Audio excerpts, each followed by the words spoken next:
বেগুন ভর্তা সবার প্রিয়। পোড়া বেগুন ভর্তা।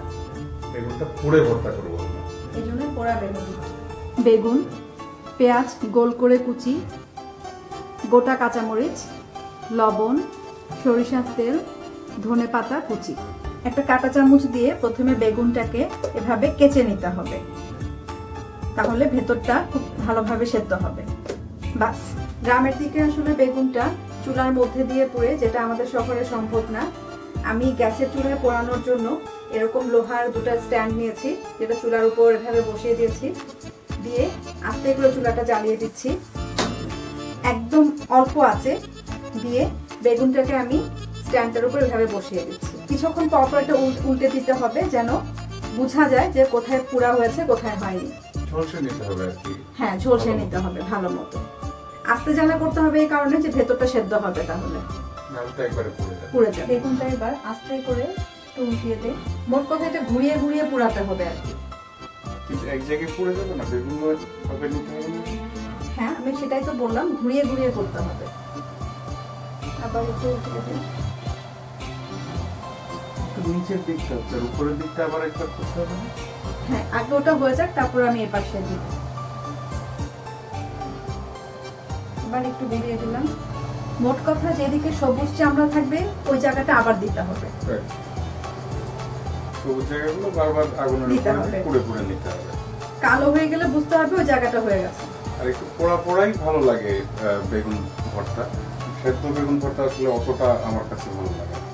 যাদের আবার এরকম লোহার স্ট্যান্ড নাই, তারা তাওয়ায় পুড়তে পারেন। তাওয়াটা জোরে আছে দিয়ে তাওয়ার উপর বেগুনটাকে ঘুরিয়ে ঘুরিয়ে পুড়ে নিতে হবে।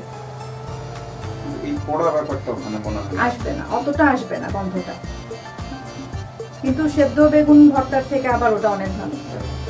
একটু ভাবে হাত দিয়ে দেখতে পারেন যে সেদ্ধ হয়েছে কিনা। একটু নরম হলে বুঝতে হবে জায়গাটা সেদ্ধ হয়ে গেছে। তবে পোড়ার জন্য বেশি বড় বেগুন না নেওয়াই ভালো আমার ধারণা, কারণ বড় বেগুন হলে ভেতরে তো পড়বে না, সেদ্ধটা হবে না। নিচের অংশটা কিন্তু হয়ে গেছে। এবার আমি বোটাটাকে ধরে একটু এভাবে করে দিব, একদম তলাটা যেন পুড়ে যায় প্লাস সেদ্ধ হয়। নিচটাও কিন্তু হয়ে গেছে। এবার আমি উপরের অংশটুকু পুড়বো। যতদূর সম্ভব জাল কম কমিয়ে দিন, একদম কম আছে, ধিমা আঁচ যেটাকে বলে আর কি। ঘুরিয়ে দেই আবার। ভালো খাবার পেছনে পরিশ্রমও দিতে হবে একটু। তা তো দিতেই হবে, এই জন্যই বলে রান্না একটা আর্ট। আমার যেটা ধারণা ছিল যে এভাবে করতে গেলে রস রস পড়বে না, ওরকম রস কিন্তু পড়ে না। বেগুনটা যদি বেশি গরম হয়ে যায়, এভাবে দুটো চামচ দিয়েও উল্টাতে পারেন। কিন্তু হয়ে গেছে, হয়ে গেছে বেগুনটা। চুলোটা বন্ধ করে দিলাম। এবার বেগুনটাকে ধরে ঠান্ডা পানির ভিতর ভালো করে চুবিয়ে দিতে হবে, তাহলে খোসাটা ছাড়াতে খুব সুবিধা হবে। এবার এভাবে ধরে এভাবে উপর থেকে খোসাটা নিয়ে নিতে হবে। আস্তে আস্তে ভাবে সব খোসাটুকু ছাড়িয়ে নিতে হবে। সুন্দর পুড়ে গেছে, একটু লাল লাল ভাব চলে এসেছে, গন্ধটা বেশ সুন্দর বের হয়েছে, পোড়া পোড়া গন্ধ। এবার এভাবে বেগুনটাকে রেখে হাত দিয়ে টিপে বোটাটা ছাড়িয়ে দিতে হবে। বেগুনটাকে ঠান্ডা হওয়ার পর ভর্তা করবো? হ্যাঁ, এটা ঠান্ডা করতে হবে। গরম তো অবশ্যই ভর্তা করা যাবে না। এভাবে ছড়িয়ে কিছুক্ষণ রেখে দিতে হবে ঠান্ডা হওয়ার। এভাবে একটা শিকের মধ্যে মরিচগুলোকে এভাবে কাটতে হবে। এমনিও যে কোনো কাঠিও ব্যবহার করা যায়, কাঁটা চামচ দিয়েও করতে পারেন যদি কারো কাছে এরকম শিক না থাকে। একটু ফাঁক ফাঁক করে কাটতে। হ্যাঁ, চুলাটা জ্বালিয়ে দিচ্ছি।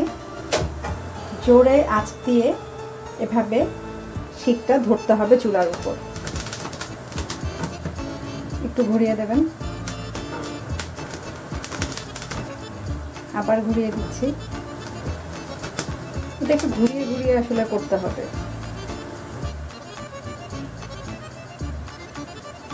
হয়ে গেছে, চুলাটা বন্ধ করে দিচ্ছি। আমাদের সবকিছু রেডি, এখন ভর্তাটা করব। প্রথমে বেগুনটাকে ভর্তা করে নিতে হবে। হাত দিয়ে করাই বেটার। বেগুন হাত দিয়ে করাই বেটার।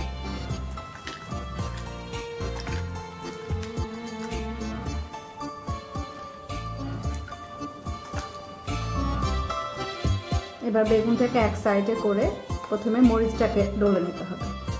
লবণ আধা চামচ পরিমাণ লবণ দিতে হবে, চা চামচের। টেস্টের উপর ডিপেন্ড করে। ঝাল, লবণ, পেঁয়াজ তিনটাই টেস্টের উপর। এই ভর্তায় ভালোভাবে ডলে নিতে হবে।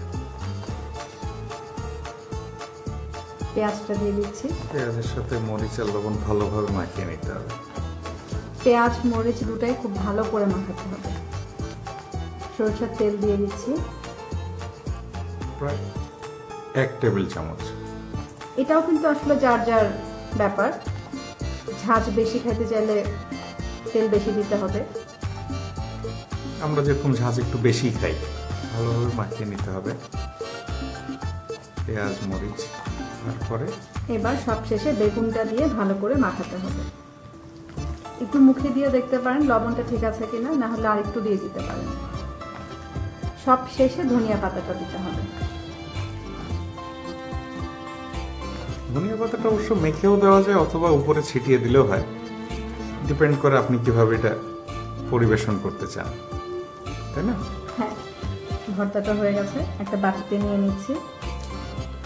অবশ্যই বাসায় তৈরি করবেন, কেমন লাগলো জানাবেন। আমাদের ব্লগের নিচে কমেন্টের ব্যবস্থা আছে, কোনো প্রশ্ন থাকলে করবেন, আমি উত্তর দেওয়ার চেষ্টা করব। ধন্যবাদ।